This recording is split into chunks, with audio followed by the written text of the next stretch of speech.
എനിക്കൊരു വലിയ അഭിമാനം തോന്നി.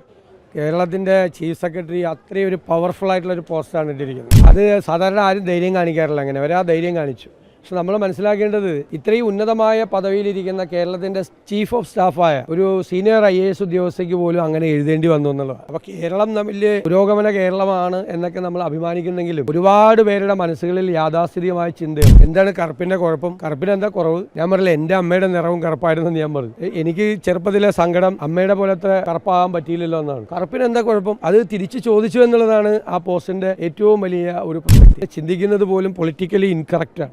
കേരളം ഇപ്പോഴും യാഥാസ്ഥിതിക ചിന്തകൾ, വർഗീയതയുടെ കാര്യത്തിലാണെങ്കിലും ഇത്തരം കാര്യങ്ങളിലാണെങ്കിലും ഒരുപാട് യാഥാസ്ഥിതിക ചിന്തകൾ വച്ചു പുലർത്തുന്ന ഒരു സ്ഥലമാണ് എന്നുള്ള ഓർമ്മപ്പെടുത്തൽ കൂടിയാണ് ശരിക്കും. ഇപ്പോൾ നമ്മളിപ്പോൾ സോഷ്യൽ മീഡിയയിലെ ചില കമന്റുകൾ ശ്രദ്ധിച്ചാൽ എത്ര വികലമായ മനസ്സുകളാണെന്ന്. പണ്ട് റെയിൽവേ സ്റ്റേഷനിലെ ടോയ്ലറ്റിലും പബ്ലിക് ടോയ്ലറ്റിലൊക്കെ അശ്ലീലം എഴുതി വെക്കുകയായിരുന്നു ആളുകൾ. ഇപ്പൊ അവിടെ ഒന്നും കാണാറില്ല, എങ്ങും കാണാറില്ല അശ്ലീലം. കാരണം അവരെല്ലാം സോഷ്യൽ മീഡിയയിലുണ്ട്.